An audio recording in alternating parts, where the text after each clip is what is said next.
Hello, good morning दोस्तों। God bless you, get success in your life.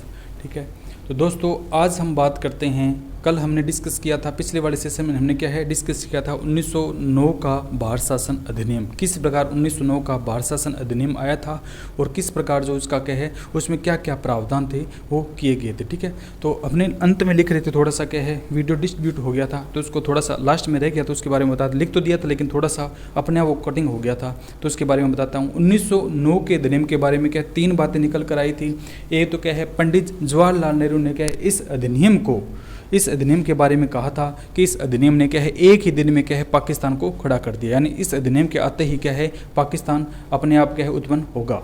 ठीक है, क्यों सांप्रदायिक निर्वाचन की बात की थी 1909 के अधिनियम में, तो इसके कारण क्या है लोग जो मुस्लिम लोग हैं अपनी कंट्री की मांग करेंगे और हिंदू लोग हैं अपनी क्या मांग रहे, तो क्या है एक ही दिन में पाकिस्तान खड़ा कर दिया। कब कहा था? 1940 के करीब क्या पंडित जवाहरलाल नेहरू ने ये बात कही थी। आर.सी. मजूमदार ने 1909 के अधिनियम के बारे में कहा था कि यह अधिनियम चंद्रमा की चांदनी के समतुल्य है, यानी जिस प्रकार चंद्रमा की चांदनी समतुल्य कोमल होती है, ठीक है, उसी के अनुरूप क्या है यह जो अधिनियम है वो क्या है समतुल्य है, उसी के समान है। तीसरी बात क्या है, मिट्टो ने मार्ले को पत्र लिखा। मिट्टो ने क्या है मार्ले को पत्र लिखा था जिसमें कहा गया था कि हम क्या है नाक के दांत बो रहे हैं और जिसका परिणाम क्या है बहुत ही भीषण होगा, यानी हम यह अधिनियम तो लेकर आ गए लेकिन इसका रिजल्ट बहुत ही भयानक होगा। ठीक है, तो इस प्रकार हमने 1909 का जो भारत शासन अधिनियम था उसके बारे में क्या है चर्चा की थी और उसके बारे में जो 3 कथन आए थे वो ये थे। ठीक है, इसके बाद हम बात करेंगे 1919 का भारत शासन अधिनियम, यानी 1919 का जो भारत शासन अधिनियम आया था उसमें क्या क्या प्रावधान थे और उसके बारे में क्या क्या कहा गया था। लेकिन उसके बीच में जो क्या क्या घटनाएं हुई थी थोड़ा सा हम उसके बारे में डिस्कस कर लेते हैं। ठीक है, क्यों अगर सीधा वहाँ जाएंगे तो हमें पता नहीं रहेगा बीच में क्या क्या बातें वार्तालाप हुई थी, क्या क्या घटनाएं हुई थी। ठीक है, तो इसके बीच में थोड़ा सा है वो देख लेते हैं। ठीक है, जनरल नॉलेज के लिए बहुत ही फायदेमंद चीज़ें हैं, कहीं ना कहीं ये क्वेश्चन देखने को मिलते हैं। तो 1909 की बात की अगर बात करते हैं तो 1911 में महारानी का बेटा जॉर्ज पंचम गुलामी के समय भारत आया था। तो गुलामी के समय भारत आने वाला व्यक्ति कौन सा था? 1911 में क्या आए थे? जॉर्ज पंचम थे, वो भारत पहुंचते हैं। ठीक है, 1911 में कौन आया था? जॉर्ज पंचम।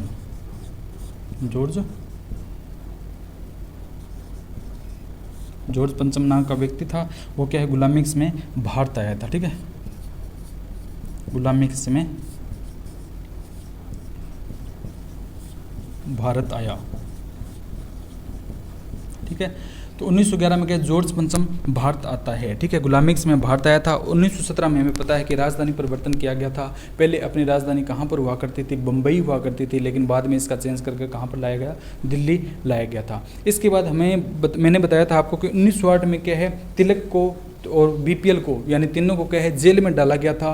वो क्या है 1914 में 6 वर्ष का कारावास काटकर वापस भारत पहुंचते हैं। 1914 में क्या है बीपीएल का भारत में आगमन हुआ था, यानी क्या है बिपिन चंद्र पाल, लाला लाजपत राय और बाल गंगाधर तिलक है वो 6 वर्ष का कारावास काट करके वापस भारत पहुंचे थे। ठीक है, वापस क्या है भारत पहुंचते हैं। ठीक है, तिलक का एक बहुत ही शानदार कोटेशन है। तिलक ने कहा था कि स्वराज्य मेरा जन्मसिद्ध अधिकार है और मैं इसे लेकर रहूँगा। तो ये प्रश्न बहुत ही पूछ लिया जाता है कि स्वराज्य मेरा जन्मसिद्ध अधिकार है और इसे मैं लेकर रहूँगा, किसके द्वारा दिया गया था? तो ये क्या है बाल गंगाधर तिलक थे, इनके द्वारा दिया गया था। और भारतीय जो संविधान है, भारतीय संविधान सभा के लिए अलग से संविधान की मांग सर्वप्रथम 1895 में तिलक के द्वारा ही की गई थी। ठीक है, तो वो बाल गंगाधर ही तिलक के थे जिनमें क्या भारतीयों में सर्वप्रथम संविधान सभा की मांग की गई थी। ये संविधान सभा में पढ़ेंगे। ठीक है, तो 1895 में इनके द्वारा क्या संविधान सभा की मांग की गई थी कि भारतीयों का संविधान अपना एक इच्छा के अनुसार अलग से होना चाहिए। ठीक है, 1911 में आया था, 1914 में आया था। इसके बाद में आते हैं 9 जनवरी 1915 को। 9 जनवरी 1915 को महात्मा गांधी का आगमन होता है। ठीक है, महात्मा गांधी का अफ्रीका से वापस भारत आगमन। ठीक है, महात्मा गांधी का अफ्रीका से आगमन। बताएंगे ये अफ्रीका क्यों गए थे? ठीक है, क्यों महात्मा व्यक्ति है तो इनके बारे में थोड़ा सा डिस्कस करेंगे। ठीक है, 1915 के बाद में कब हुआ था? 1916 में क्या कांग्रेस का लखनऊ अधिवेशन हुआ था। 1916 में क्या है कांग्रेस का लखनऊ अधिवेशन हुआ था। कांग्रेस का लखनऊ अधिवेशन 1916 में कांग्रेस का लखनऊ अधिवेशन गया था, उसमें क्या है गांधी जी गए थे। इसके बाद में क्या है 1917 की अगर बात करते हैं, 1917 में क्या है चंपारण में सत्याग्रह हुआ था। कहाँ पर हुआ था? चंपारण में सत्याग्रह। चंपारण कहाँ पर है? सत्याग्रह। चंपारण क्या है, बिहार में है, बिहार में एक जगह है जिसका नाम क्या है, चंपारण है। और 1918 की अगर हम बात करते हैं, 1918 में कौन सा होता है, अहमदाबाद मील सत्याग्रह, अहमदाबाद मील सत्याग्रह। और 1918 में कौन सा हुआ था, खेड़ा सत्याग्रह, खेड़ा सत्याग्रह। एकमात्र सरकार विरोधी था, यानी सरकार से संबंधित था, सरकार से संबंधित। ठीक है, तो ये आपको इसके बारे में बताएंगे। इसके बाद में कौन सा हुआ था, एक आता है रोल्ट एक्ट, 19 मार्च 1919 को, 19 मार्च 1919 को रोल्ट एक्ट आया था। कौन सा आया था, रोल्ट एक्ट। इसके बाद में क्या था, 13 अप्रैल 1919 को जलियांवाला बाग हत्याकांड हुआ था। ये तो सभी जानते हैं, पंजाब में एक जगह है, वहाँ पर जनरल डायर ने आदेश दिया था, और जितने लोग थे उनके जो मुख्य, जहाँ पर ये क्या कर रहे थे, बैसाखी का पर्व मना रहे थे। ठीक है, तो उसके गेट क्या है, ट्रक लगाया गया और वहाँ से क्या इनकी फायरिंग की गई, तो जितने लोग थे उनको मार दिया गया था। ठीक है, तो जलियांवाला बाग हत्याकांड। ठीक है, यहाँ पर जितने लोग थे उनको मार दिया गया। ठीक है, इसके बाद में एक और आया था खिलाफत आंदोलन है। उसके बाद में क्या आता है, 1919 का जो भारत शासन अधिनियम है उसके ऊपर चर्चा करेंगे। ठीक है, तो इसके बारे में थोड़ी डिटेल मैं आपको बता देता हूँ। तो 1911 में क्या था, महारानी थी, महारानी का बेटा था, महारानी का बेटा भारत में गुलामी के समय भारत आया। एकमात्र सम्राट कौन सा था, जॉर्ज पंचम था। ये भारत आते हैं और भारत में क्या है, इन्होंने यहाँ की व्यवस्था के बारे में इन्होंने देखा था। और इसके बाद में क्या, राजधानी जो परिवर्तन था वो मुंबई से कहाँ, दिल्ली किया गया था। कब, 1917 में। 1917 में क्या है, जो राजधानी है उसको परिवर्तन कर दिया था। इसके बाद में क्या था, जो 1914 में थे बाल गंगाधर तिलक, विपिन चंद्र पाल और लाला लाजपत राय था, इनको जेल भेज दिया गया था। ठीक है, वहाँ हमने देखा था 1908 में इनका फूट हुआ था। फूट होने के बाद गरम दल के जो समर्थक, इनको जेल में भेज दिया गया था। और तिलक ने क्या है, मांडले जेल से गीता रहस्य लिखा था, मैंने आपको बताया था। और इनके द्वारा क्या, स्वराज्य मेरा जन्म सिद्ध अधिकार है की डिमांड की गई थी। ठीक है, तो 6 वर्ष के बाद क्या वापस इनका 1914 में क्या भारत में क्या है, आगमन हो जाता है। इसके बाद 9 जनवरी 1915 को महात्मा गांधी का क्या है, भारत में आगमन होता है। ठीक है, तो महात्मा गांधी कहाँ गए थे, कहाँ से इनका आगमन होता है, मैं थोड़ा सा आपको यहाँ पर क्या है बता देता हूँ। तो मोस्टली हमें पता है ये क्या है, देश के सर्वमान्य व्यक्ति है, राष्ट्रपिता है, तो इसके बारे में छोटी छोटी चीज़ें पता होनी चाहिए। तो थोड़ी सी मैं इसकी डिटेल बता देता हूँ। वैसे तो सभी को इनके बारे में क्या पता है। तो महात्मा गांधी का जन्म है वो 2 अक्टूबर 1869 को, 2 अक्टूबर 1869 को गुजरात के पोरबंदर नामक स्थान पर हुआ था। ठीक है, गुजरात का कौन सा स्थान है, पोरबंदर नामक स्थान पर हुआ था। इनके पिता का नाम कौन सा था, करमचंद गांधी था, और इनकी माता का नाम क्या था, पुतलीबाई था। ये तो सभी को पता है। तो महात्मा गांधी का जन्म 2 अक्टूबर 1869 को गुजरात के पोरबंदर नामक स्थान पर हुआ था। इनके पिता का नाम क्या था, करमचंद गांधी था, और इनकी माता का नाम क्या था, पुतलीबाई था। ठीक है, इनके जो बचपन का नाम था वो क्या था, मोहनदास था। इनके बचपन का क्या नाम था, केवल और केवल इनके पिता के द्वारा इनका नाम रखा गया था, वो क्या था, मोहनदास था। ठीक है, तो महात्मा गांधी का बचपन का नाम क्या था, मोहनदास था। गांधी जो ये लगाते थे, इनके पीछे नाम के गांधी लगता था, ये इनकी क्या थी, जातीय उपाधि थी। ये क्या थी, जातीय उपाधि थी। इन्हें पहले महात्मा नहीं कहा जाता था। ठीक है, गांधी जी को क्या महात्मा नहीं कहते थे। महात्मा की इनको क्या उपाधि दी गई थी, वो व्यक्ति थे, बंगाल के व्यक्ति थे, बंगाली ब्राह्मण थे, रविंद्रनाथ टैगोर है, जिनको हम जानते हैं, जिनके द्वारा अपने राष्ट्रगान का निर्माण किया गया है। जनगण मन जो है उसका जो निर्माण किया गया है वो कौन से थे, रविंद्रनाथ टैगोर है। तो रविंद्रनाथ टैगोर के द्वारा इन्हें क्या महात्मा की उपाधि दी गई थी। गांधी जी को महात्मा की उपाधि इनके द्वारा दी गई थी, रविंद्रनाथ टैगोर थे। इन्होंने क्या है, इनको क्या है, महात्मा की उपाधि दी थी। ठीक है, तो महात्मा कहा किसे जाता था। ठीक है, महात्मा का भी एक है टैग होता है कि किसे महात्मा कहा जाएगा, तो वह व्यक्ति जो देश के हित के लिए, देश और राष्ट्र और लोक कल्याणी कार्यों में ज़्यादा सक्रिय रहता है, उसे महात्मा कहा जाएगा। तो रविंद्रनाथ टैगोर ने देखा कि यह व्यक्ति है, कहीं पर देख लो ये क्या सक्रिय रहते हैं, तो इन्हें क्या महात्मा की उपाधि दी जानी चाहिए। तो इन्हें क्या है, रविंद्रनाथ टैगोर के द्वारा महात्मा गांधी को क्या है, गांधी जी को महात्मा की उपाधि दी गई थी। वैसे तो इनका नाम क्या था, मोहनदास था। ठीक है, गांधी इनकी जैसे अपनी जात होती है वैसे इनकी एक जात विशेष थी, तो गांधी इन्हें कहा जाता था। तो इनका वैसे तो नाम क्या था, मोहनदास गांधी था, लेकिन महात्मा रविंद्रनाथ टैगोर के संपर्क में आए। रविंद्रनाथ टैगोर ने इनके जब कार्य प्रणाली को देखा तो इनके द्वारा इन्हें क्या महात्मा की उपाधि थी वो दी गई थी।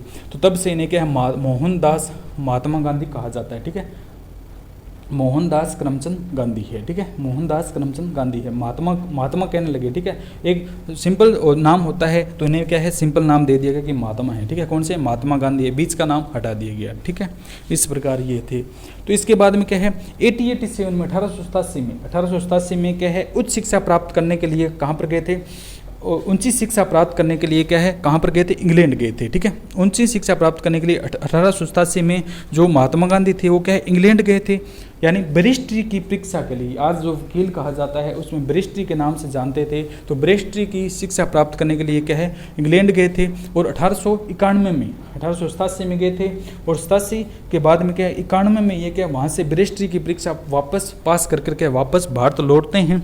जिस समय ये भारत लौटे थे तो उसमें क्या है भारत का एक कौन सा था, भारत की अगर बात करते हैं फ्रांसीसी कंपनी थी, फ्रांसीसी कंपनी का एक मालिक था, ठीक है, फ्रांसीसी कंपनी का मालिक था, उसने क्या है उनको क्या है अपने केस इनके ऊपर केस हो गया था, ठीक है, तो इनका केस कोई लड़ने के लिए तैयार नहीं था। तो उन्होंने क्या गांधी जी से कहा कि आप क्या है मेरे लिए केस लड़ें, तो ये क्या है इनके केस लड़ने के लिए क्या अफ्रीका गए थे, ठीक है, ये कौन सा था इनके केस लड़ने के लिए क्या है अफ्रीका गए थे। वहाँ गए तो क्या उनके केस को लड़ने के लिए गए थे, लेकिन क्या वहाँ ये लगातार क्या है 1893 में ये वहाँ पर जाते हैं, 1891 में आए थे, 1893 में क्या फ्रांसीसी कंपनी की पैरवी के लिए अफ्रीका गए थे। और वहाँ लगभग इन्होंने क्या कहा था कि जैसे केस निपट जाएगा तो भारत आगमन वापस होगा, लेकिन उन्होंने वहाँ पर क्या लगभग 22 वर्ष का समय व्यतीत किया था। और 22 समय का वर्ष व्यतीत करने के बाद ये क्या है वापस जो है भारत में 9 जनवरी 1915 को भारत में आते हैं। और जिसमें महात्मा गांधी भारत में आते हैं उसमें भारत में प्रथम विश्व युद्ध की तैयारी चल रही थी। हमें पता है प्रथम जो विश्व युद्ध था वो 1914 से लेकर 1918 तक चला था। तो 1915 में जब ये आए थे तो उसमें क्या प्रथम विश्व युद्ध अंग्रेज़ क्या तैयारी कर रहे थे, तो उन्होंने कहा था कि आप हमारे साथ लड़ें तो आप हमारे साथ हों, तो गांधी जी ने मना कर दिया था, ठीक है, हम ऐसा कुछ नहीं करेंगे, ठीक है। तो 9 जनवरी 1915 को ये भारत में आते हैं। इसके बाद में क्या है जो कांग्रेस पार्टी मैंने बताया था 28 दिसंबर 1885 को भारतीय राष्ट्रीय कांग्रेस पार्टी की स्थापना की गई थी और 1908 में इसका जो विभाजन था वो हो गया था। इसके बाद में क्या है जो पार्टी थी कांग्रेस की जो पार्टी थी वो क्या है लगातार अपना क्या अधिवेशन करेगी, कभी कहीं, ठीक है, इसका क्या है अधिवेशन लगातार चलता रहेगा, ठीक है। तो इसका क्या है 1916 में क्या है इसका अधिवेशन था, ठीक है, 1916 में जो कांग्रेस पार्टी थी इसका अधिवेशन था, कहाँ पर था, लखनऊ में था, ठीक है, लखनऊ में क्या है इनका अधिवेशन था। इसकी अध्यक्षता किसके द्वारा की गई थी, इसकी अध्यक्षता तो थी अम्बालाल, कौन से थे, अम्बालाल साराभाई, ठीक है, बबल सारा, ठीक है, इसकी अध्यक्षता की गई, ठीक है। तो इसकी अध्यक्षता किसके द्वारा की गई थी, जो 1916 में कांग्रेस का लखनऊ कहाँ पर पड़ता है, पहले तो बात करेंगे कि लखनऊ कहाँ पर है। तो लखनऊ की अगर हम बात करते हैं लखनऊ पड़ता है उत्तर प्रदेश में, ठीक है, उत्तर प्रदेश में लखनऊ है। और इसमें जो अध्यक्ष थे, ठीक है, इसमें जो अध्यक्ष थे वो किसको बनाया गया था, कौन से थे, अंबिकाचरण मजूमदार को, ठीक है, अंबिकाचरण मजूमदार को इनका क्या है अध्यक्ष बनाया गया था, ठीक है। तो इनके द्वारा क्या है वहाँ पर कांग्रेस का अधिवेशन हुआ था। तो गांधी जी को भी वहाँ पर क्या है बुलाया गया था, गांधी जी को भी वहाँ पर क्या है बुलाया गया था। और गांधी जी क्या है अपने समय के पाबंद थे, ठीक है, अपने क्या थे समय के क्या थे पाबंद थे, ये दिखाई दे रहा है आपको, अंबिकाचरण बड़ा लिख देते हैं, अंबिकाचरण मजूमदार, ठीक है। तो 1916 में कांग्रेस का लखनऊ अधिवेशन हुआ था, ये कहाँ पर है, यूपी में है। और इसकी अध्यक्षता क्या है अंबिकाचरण मजूमदार के द्वारा की गई थी, ठीक है। तो गांधी जी को वहाँ पर बुलाया गया, कांग्रेस के इस अधिवेशन में गांधी जी गए थे। और गांधी जी क्या समय के बड़े पंक्चुअल थे, ठीक है, जिस समय जिसको या तो क्या किसी को हाँ करते नहीं थे, अगर किसी विशेष को हाँ करती तो वहाँ पर पहुँचते थे। चाहे एक बार क्या है इनकी एक घटना है कि ये क्या है कहीं पर जाना था इनको, ठीक है, कहीं पर जाना था, लेकिन क्या है ये घुड़सवारी का पहले योग करते थे, ठीक है, घोड़ा गाड़ी हुआ करते थे उसमें जाया करते थे, खच्चर गाड़ी थी उसमें जाया करते थे। लेकिन उसमें क्या था वो जो चलाने वाला था इनका सवार था वो नहीं आया था, ठीक है, लेकिन उन्होंने आगे टाइम दिया था तो ये क्या साइकिल पर ही चले गए थे, ठीक है, अपने टाइम के इतने पैक्चुअल वहाँ पर क्या उस मीटिंग में अपनी साइकिल निकाली और उसी पर चले गए, ठीक है। और वहाँ पर क्या 2 मिनट पहले ही पहुँच गए थे और उन्होंने क्या है अपना जो भाषण था वहाँ पर क्या है दिया था। इसलिए कहते हैं कि समय के बड़े पाबंद थे। और क्या है खाना बहुत कम खाते थे, ड्राई फ्रूट केवल और केवल क्या सूखे जो अनाज थे यानी ड्राई फ्रूट है, मेवे है, इस प्रकार के का ये भोजन ग्रहण करते थे। स्टील बॉडी थी, बिल्कुल कहीं पर ले चलो, ठीक है, किसी भी प्रकार का, ठीक है। तो इनके द्वारा क्या है भोजन बहुत ही कम ग्रहण किया गया था। एक समय के बाद क्या बिल्कुल ये ड्राई फ्रूट पर रहने लगे थे, दूध और ड्राई फ्रूट पीते थे, ठीक है।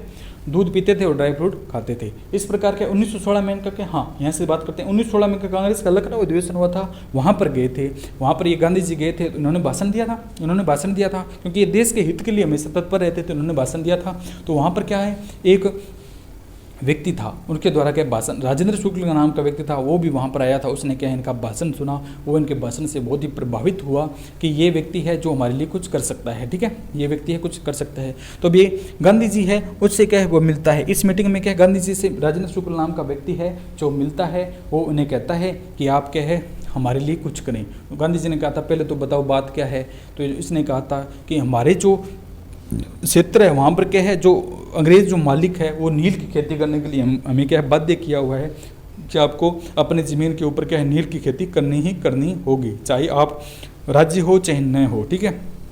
तो इससे क्या है हमारे लिए खाने पीने की व्यवस्थाएं उपलब्ध नहीं हो पा रही हैं, हम बहुत परेशान हैं, ठीक है। तो गांधी जी ने कहा था कि चलो देखते हैं, ठीक है। गांधी जी ने ये बात मान कर क्या है फिर वहाँ से चल दिए। तो रास्ते में ये लड़का फिर गांधी जी को दोबारा मिला के प्लीज़ आप हमारे लिए कुछ करें।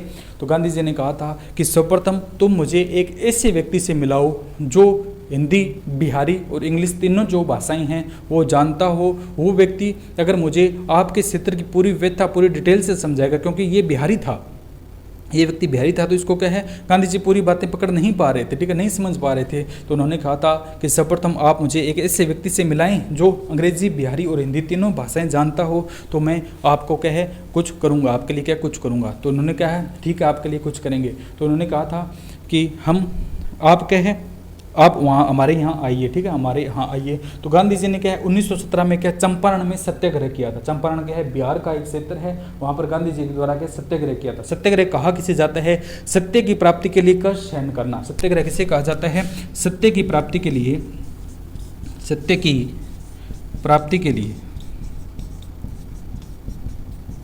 कष्ट सहन करना।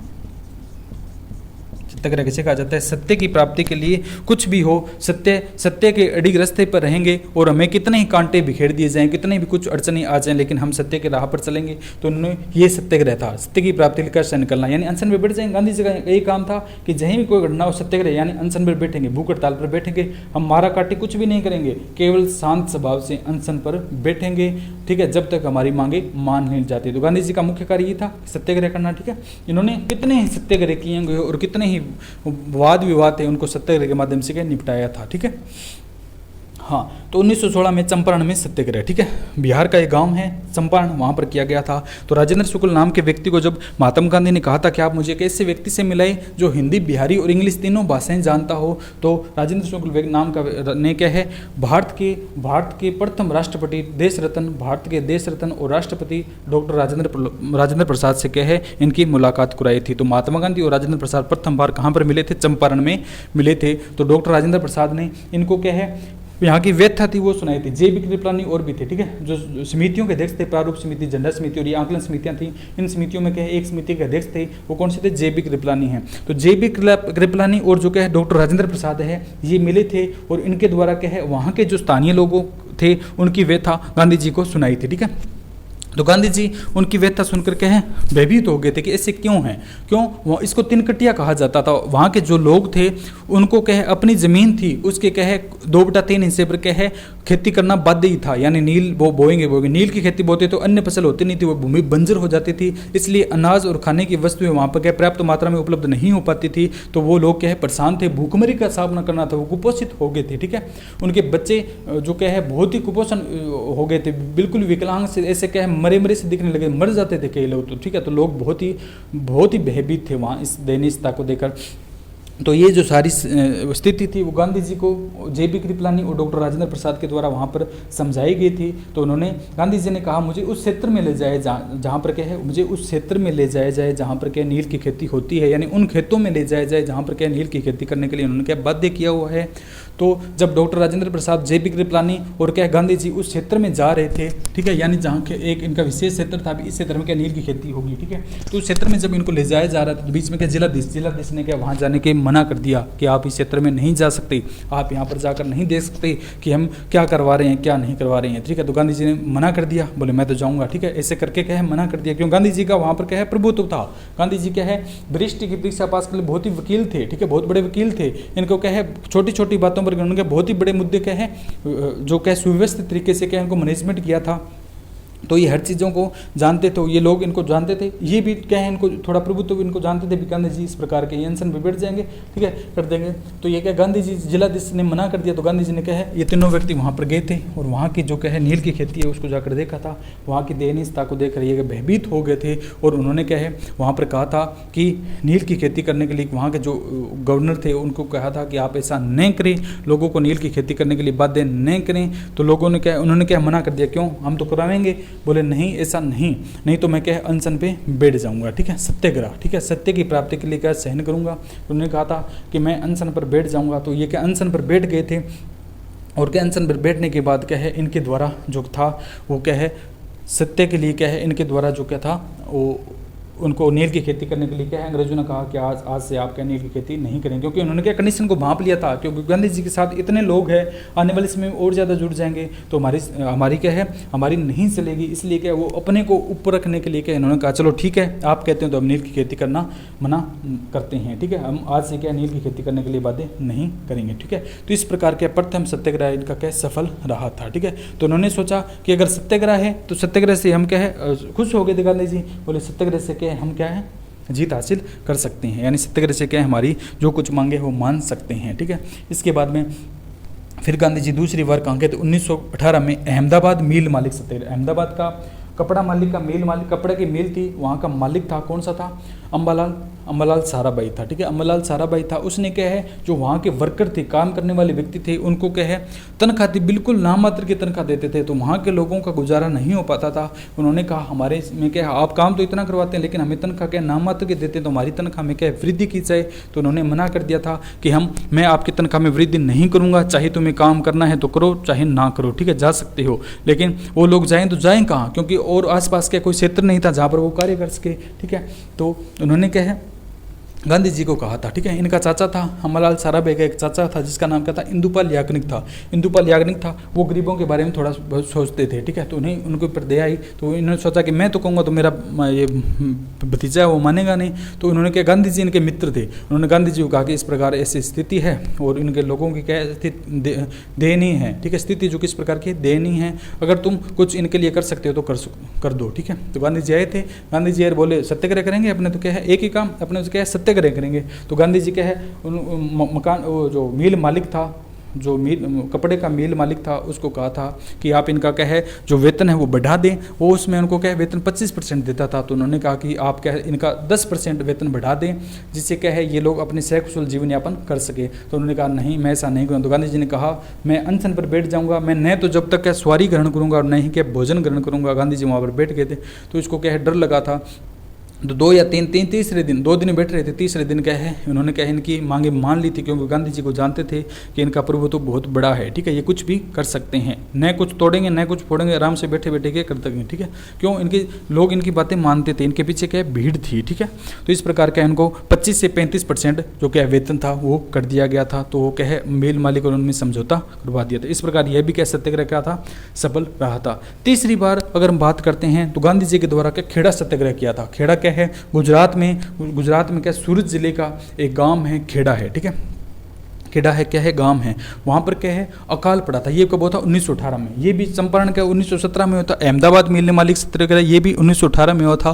और खेड़ा सत्याग्रह था ये भी कब हुआ था 1918 में ही हुआ था। लेकिन जो खेड़ा सत्याग्रह था ये सरकार से संबंधित था, यानी सरकार विरोधी एकमात्र सत्याग्रह गांधी जी के द्वारा किया गया कौन सा था खेड़ा सत्याग्रह था, जो कब किया गया था 1918 में किया गया था। कहाँ पर गुजरात का एक जिला है सूरत, उसका एक गाँव है खेड़ा, वहाँ पर किया था, ठीक है।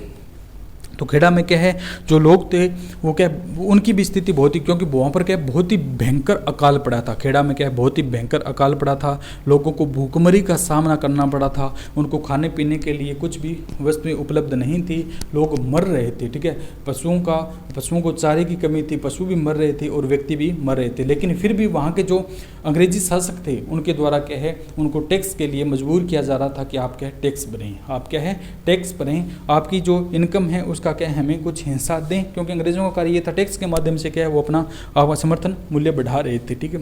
तो वहाँ के लोग कह रहे थे हम किस प्रकार आपको टैक्स दें, हमारे तो खुद खाने के लिए भी नहीं है। तो उसमें गांधी जी को किसी ने कहा था कि वहाँ पर इस प्रकार के, तो गांधी जी फिर वहाँ चले गए थे और गांधी जी के द्वारा क्या है वहाँ पर क्या सत्याग्रह किया गया था। ठीक है, तो वहाँ पर क्या थे, कौन से थे, वल्लभ भाई पटेल थे। वल्लभ भाई पटेल की वहाँ पर क्या है गांधी जी से मुलाकात हुई थी और वल्लभ भाई पटेल ने क्या है वहाँ पर भी बहुत ही गांधी जी के साथ क्या है उन लोगों का बहुत ही समर्थन किया था और उन लोगों का सहयोग किया था। गांधी जी के साथ पल पल रहे थे और उन चीज़ों को बारे में क्या है उनको जो व्यथा थी उनके बारे में क्या है प्रत्येक विषय पर चर्चा की थी और उनका साथ दिया था।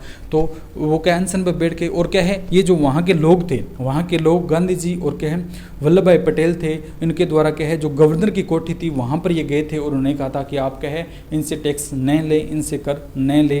तो गवर्नर ने पहले तो हंसे और कहा क्यों क्यों नहीं लें टैक्स, हम तो लेंगे कर, क्यों हम कर के ऊपर जी रहे हैं, पैसों से किसका बुरा हुआ है, पैसे किसी के पास है ज़्यादा है तो भी वो पैसों की डिमांड करेगा, कम है तो भी करेगा, तो हम पैसे से क्यों विमुख हो, हम क्यों कह दें कि हम इनसे कर नहीं लेंगे। तो गांधी जी ने कहा था देख लीजिए नहीं तो हम सत्याग्रह करेंगे। ठीक है, तो वो क्या है वहाँ का जो गवर्नर था उसको पता था भी गांधी जी क्या है क्यों सारे गवर्नर जनरल आपस में जानते थे कि व्यक्ति भारत में क्या एक ऐसा व्यक्ति है सत्याग्रह से क्या है अपनी बातें मनवाता है। तो उन्हें पता था कि अगर यह अनशन पर बैठ के तो क्या हमारा नुकसान हो जाएगा, हम और अन्य कार्य वो भारत में नहीं कर पाएंगे। तो उन्होंने कहा था ठीक है आप कहते हैं तो हम क्या है इनसे टैक्स नहीं लेंगे। तो गांधी जी ने इन्हें कहा था कि आप अपनी कोठी पर जाएं, अपने कोठी के छत पर जाएं और अनाउंसमेंट कर दीजिए कि जो कर देना चाहे कर दे, जो न दे चाहे न दे। ठीक है, यानी जिसका 25 से 35% जो क्या है भूमि है वो अगर जिसमें अनाज बचा हुआ है वो तो कर दे सकता है और जो न चाहे वो न दे। ठीक है, तो गवर्नर क्या है अपनी कोठी पर गए और क्या वहाँ पर जाकर यह अनाउंसमेंट किया था कि आप जो कर दे सकते हैं तो दें, अगर नहीं दे तो ना दें। ठीक है, तो 2 व्यक्ति कर देने के लिए आए थे, ईमानदारी से 2 व्यक्ति आए थे, इन्होंने कहा था कि हमारा इतना क्या है फसल सुरक्षित है तो हम आपको क्या इतना कर दे सकते हैं। लेकिन क्या है वो गवर्नर था उसने कहा था चलो आप भी क्या है जाएं, आपसे भी कर नहीं लिया जाएगा। इस प्रकार ये सत्याग्रह भी क्या सफल रहा था। इस सत्याग्रह के सफल रहने के बाद वल्लभ भाई पटेल थे उनको क्या सरदार की उपाधि दी गई। तो प्रश्न पूछ लिया जाता है कि वल्लभ भाई पटेल को सरदार की उपाधि किनके द्वारा दी गई थी। ठीक है, तो वल्लभ भाई पटेल को सरदार की उपाधि महात्मा गांधी के द्वारा दी गई थी। और कौन से सत्याग्रह के सफल हो जाने के बाद जो कौन सा सत्याग्रह था, अपना जो खेड़ा सत्याग्रह था जो एकमात्र सरकार विरोधी सत्याग्रह था, उसके सफल हो जाने के बाद इनको क्या है सरदार की जो थी उपाधि दी गई थी। इस प्रकार जो था वो गांधी जी के द्वारा क्या सत्याग्रह किए गए थे और उनमें क्या सफलता हासिल की थी। ठीक है, इसके बाद की अगर हम बात करते हैं तो एक पॉइंट इसमें और आता है कि इसमें यहाँ तक मैंने आपको बता दिया था। इसके बाद में आता है 19 मार्च 1919 को क्या आता है रोल्ट एक्ट आता है। ठीक है, 19 मार्च 1919 को क्या आता है रोल्ट एक्ट आता है। तो हमें पता था कि द्वितीय विश्व युद्ध चल रहा था 19 मार्च 1919 को। ठीक है, 1914 से 1918 तक क्या है प्रथम विश्व युद्ध हुआ था। प्रथम विश्व युद्ध की समाप्ति के बाद क्या है इनके जो अंग्रेज अधिकारी थे इन्होंने क्या है भारतीयों को कुछ अपने तरफ मिलाया था और उन्होंने कहा था कि आपको क्या है युद्ध समाप्त होते ही क्या आपकी स्थिति पर ध्यान दिया जाएगा, आपके लिए सारी सुख सुविधाएं उपलब्ध की जाएगी। ठीक है, लेकिन प्रथम विश्व युद्ध समाप्त हो गया लेकिन अंग्रेजों के द्वारा क्या है भारतीयों के लिए कुछ भी ऐसा विशेष नहीं किया गया था। तो भारतीय जो लोग थे अंग्रेजों के विरोध हो गए थे, उनका विरोध करने लगे थे कि आपने हमें अपने साथ में तो मिलवा लिया लेकिन हमारे लिए कुछ किया नहीं। ठीक है, तो 19 मार्च 1919 को सिडनी रोड की अध्यक्षता में इन लोगों को दबाने के लिए वहाँ के जो शासक थे उनके द्वारा क्या इन लोगों को दबाने के लिए सिडनी रोड की अध्यक्षता में क्या है 2 एक्ट पेश किए गए थे। संसद में 2 प्रस्ताव पेश किए थे जिसमें से एक तो क्या है पारित हो गया था जिसे रोल्ट एक्ट कहा गया, यानी भारतीयों को दबाने के लिए। ठीक है, कुछ भी हो भारतीयों को दबाओ। और दूसरा क्या पारित नहीं हो पाया था, इसके पारित होते ही क्या इसका नाम क्या रखा गया था रोल्ट एक्ट रखा गया था। क्यों रखा गया था, क्योंकि क्या है सिडनी रोड की अध्यक्षता में यह बनाया गया था तो जिसके इसे पास हो गया था। ठीक है, यानी इसमें क्या है भारतीयों के लिए कुछ विशेष नहीं किया गया था। इसमें क्या है इसे रोल्ट एक्ट के बारे में क्या 2 कथन निकल कर आए थे। एक तो क्या है मोतीलाल नेहरू ने कहा था इसमें क्या नए वकील नए दलील यानी नए अपील की संज्ञा दी थी, यानी जो व्यक्ति जहां पर दिखाई दे उसको पढ़ के उसको क्या है जेल में डाल दो। ठीक है, तो मोतीलाल नेहरू ने कहा था कि यह तो क्या है ऐसा कानून है जिसमें नए वकील कर सकते हैं, नए वकील कर सकते हैं, नए दलील दे सकते हैं और नए क्या है नए अपील कर सकते हैं कहीं भी। ठीक है, तो इन्होंने कह दिया था रोल्ट एक्ट आया था सिडनी रोड की अध्यक्षता में 1917 में ये जो है ये आया था। ठीक है, 1917 में पेश किया था, ये पारित हुआ था। सिडनी नाम का व्यक्ति था, उसने क्या गोलियां मारी। ठीक है, और जहां उनको पकड़ो 4 आदमियों को इकट्ठा नहीं होने दो। ठीक है, जैसे ही इकट्ठे दिखाई दे उनको पकड़ो और जेल में डाल दो। ठीक है, नए तो वकील कर सकते हैं, नए अपील कर सकते हैं और नए ही कहाँ पर क्या है दलील की जा सकती है। ठीक है, इसलिए मोतीलाल नेहरू ने कहा था नए वकील नए दलील और नए अपील की संख्या कौन से अधिनियम को दी थी, कौन से एक्ट को दी थी, रोल्ट एक्ट को दी थी, जो कब हुआ था 19 मार्च 1919 को पारित किया गया था। इसके बाद की अगर बात करते हैं, इस अधिनियम के बारे में क्या है, महात्मा गांधी ने कहा था, इसे काला कानून कहा था। महात्मा गांधी भी इसके विरोध में थे और इसे क्या था कि ये भारतीयों के लिए क्या है, काला कानून है। अगर ऐसा ही चलता रहा तो भारतीय क्या है, अपना जीवन यापन नहीं कर पाएंगे। ठीक है, तो ये जो घटनाएं थी ये इस क्रमानुसार चलती थी। ठीक है, ये चली थी इस प्रकार। इसके बाद में एक जलियांवाला हत्याकांड है और एक कौन सा खिलाफत आंदोलन है, और उसके बाद में क्या फिर आएगा अपना 1919 का भारत शासन अधिनियम। ठीक है, तो यहाँ पर आपको थोड़ा समझ में आया होगा किस प्रकार ये जो व्यवस्थाएं थी, किस प्रकार ये घटनाक्रम लगातार इस प्रकार चला था। ठीक है, अंग्रेजों के द्वारा उनके द्वारा क्या व्यवस्थाएं की गई थी, और गांधी जी ने कौन कौन से सत्याग्रह किए थे, सरकार से विरोधी कौन सा सत्याग्रह था, किसको कौन सी उपाधि दी गई थी। ठीक है, तो इसमें ये मुख्य मुख्य पॉइंट थे। इसके बाद में दो और के जलियांवाला बाग हत्याकांड और कौन सा खिलाफत आंदोलन है। इसके बाद 1919 का भारत शासन अधिनियम पढ़ेंगे। ठीक है, तो आज के लिए इतना ही, बाकी कल की क्लास में डिस्कस करेंगे। ठीक है, ओके दोस्तों।